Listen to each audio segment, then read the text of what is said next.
This happened many years ago. I've never liked camping. I'm just not built for it. The dirt, the bugs, the uncomfortable nights in a sleeping bag that somehow always end up feeling like a rock by morning. Unfortunately, I've been camping more times than I can count. Though never by choice, my dad is one of those rugged, wilderness-loving types, and every summer when I was a kid, he dragged me out into the woods with his equally rugged friends to disconnect from technology and reconnect with nature. By the time I hit my sophomore year of high school, I'd had enough of suffering in silence. I finally convinced him to let me bring a friend along to make the whole thing a little more bearable. To my surprise, he agreed without much fuss. So I brought my friend Charles from school. Now you'd think bringing Charles would have made it worse, considering he was a hardcore Boy Scout back in the day and actually loved camping. But Charles was cool about it. He teased me for hating it. But he wasn't one of those, "you're not a real man if you don't love the outdoors" types. Plus, I figured if I had to suffer, at least I'd be suffering with someone who knew how to make a fire and pitch a tent without turning it into a full-blown disaster. He was stoked to come, partly because he loved camping, but also because back then he looked for any excuse to get away from his parents. Unfortunately, the trip didn't go as planned from the start. It turned out that one of my dad's friends had messed up the campsite, booking instead of some remote, peaceful spot deep in the woods. We ended up at this crappy, overdeveloped campsite. I'm talking indoor bathrooms, paved walkways, and even a playground for little kids. It wasn't camping, it was basically glorified backyard living, glamping. To say my dad was upset would be an understatement. We didn't even discover the worst part until a few hours later. Right next to the campsite was a mini amusement park. I'm not joking, an actual amusement park with carnival games, a Ferris wheel, and a handful of roller coasters. It was surreal. Those two settings were never supposed to collide. An amusement park and a campsite. Everyone was pissed. My dad and his friend grumbled about how this wasn't real camping. And Charles wouldn't shut up about it either. "This isn't real camping," he kept saying. As if I needed the reminder. It started getting annoying, especially when Charles kept making jokes about my family, as if we didn't know what real camping was. As much as I hate camping, I know what it's supposed to look like. So I told him to knock it off. He did, but the whole situation still sucked. We had driven hours out to the site. It wasn't like we could just turn around and leave. So with no better option, we made the best of it. The grown UPS sulked for a bit, but eventually got to work setting up camp. Charles, of course, stepped up like it was his time to shine. Within minutes, we had our tent up, knots tied perfectly, rainfly secure. Everything staked down like it came straight out of a manual. Even my dad, who never really gave compliments, unless someone was bleeding or unconscious, nodded in approval that got under my skin a bit. Charles and I were sharing a tent, and once everything was set up and dinner was done, we slipped away for a bit under the excuse of organizing our stuff. The truth was, Charles had brought a little metal pipe and some weed in an old Altoids tin. Nothing crazy, just enough to take the edge off. I should mention that Charles and I were in that delinquent phase of life where we liked causing trouble and hanging around in places we didn't belong. I don't smoke weed anymore. And part of me will always wonder if the only reason I ever did was because I was trying to stick out and defy the norm. Anyway, the two of us snuck into the woods and smoked, chuckling to ourselves the entire time. I don't think either of us were worried about smelling, since we planned on avoiding the adults for the rest of the night. We finished our session and made our way back to the tent after a few hours of just chilling and talking about some of our friends from school. We both agreed we had way too much energy to sleep. Charles had a very mischievous grin on his face, and I could already imagine what he was thinking. He suggested we go explore the campsite. I was skeptical until I realized he meant exploring the amusement park.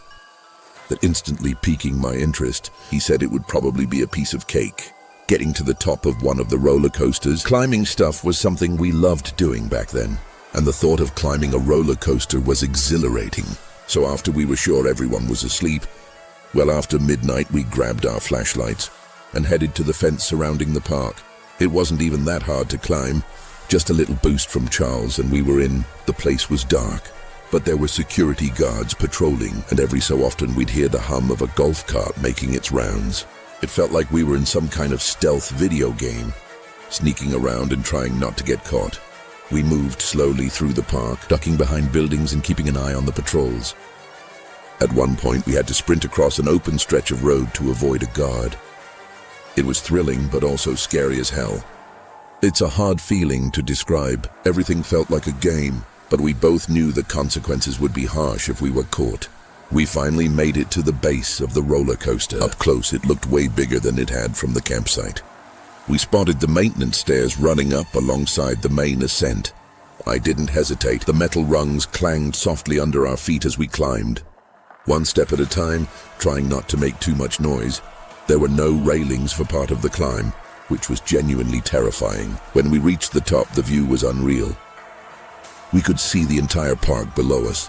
We took a single photo up there. I wish we had taken more, but we were being extremely cautious. If someone spotted us from below, we wouldn't have been able to get away in time.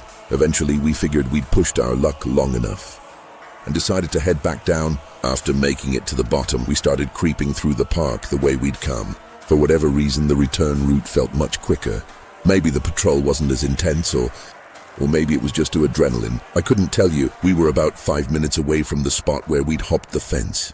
When we had to stop, one of the guards was making a round in a golf cart. So we quickly ducked behind a snack shack and waited for them to pass. That's when I noticed something move in the dark. At first, I thought I imagined it, maybe a shadow from the golf cart's headlights bouncing off something.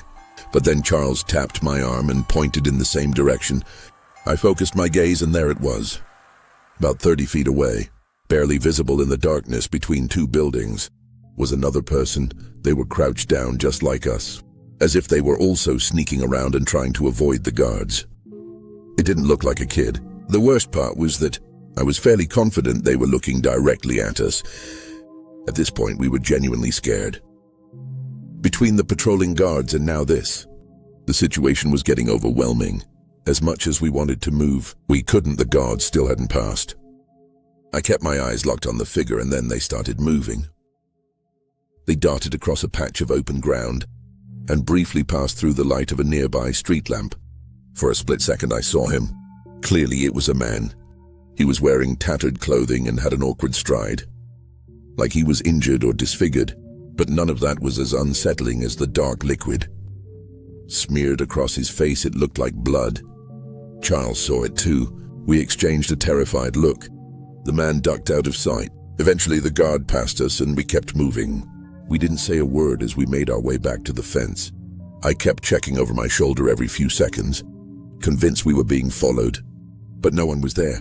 We scaled the fence and dropped down on the other side. This time, there was no laughing. All I wanted was to be back in the supposed safety of our tent. I could tell Charles felt the same way. Back in the tent, neither of us even mentioned sleeping. We just lay there in our sleeping bags, trying to make sense of what we'd seen. The best explanation we could come up with was that it was some homeless guy doing who knows what. A stupid explanation, I know, but it was all we had. The next morning started off normally. We got up, had something to eat, and started packing our gear to go fishing. Around 10 a.m., one of the camp staffers came around and made an announcement for the entire campsite to hear. Apparently, a man had been stabbed and killed the night before at a lake about 4 miles from the campground. They didn't give many details, but the suspect was still on the loose. The local sheriff's office had asked all park rangers and campsite staff within a certain radius to be on high alert. They described the suspect as a disheveled white male in his late 30s, shirtless, possibly bleeding or with blood on his clothes. Then they instructed everyone to pack up and leave for their own safety. Charles and I instantly connected the dots. It had to be the guy we saw. We kept our mouths shut. We didn't tell my dad. We didn't tell the rangers. To this day, I don't fully know why. I know I'm probably going to get a lot of hate for that, and I understand it, but at that age, I was more concerned with staying out of trouble than doing the right thing. I still kick myself for not speaking up. My statement could have led to the capture of a dangerous person who may have gone on to commit more crimes. I'm still close with Charles. We went to the same college, graduated together, and now work in similar fields. This experience is something we don't talk about often, though. If I'm being honest, I think Charles feels much more guilt about not speaking up than I do. Mistakes and regret aside, it's crazy to think that my friend and I were mere feet away from a murderer on the run. I don't like thinking about what could have happened if we had crossed paths that night.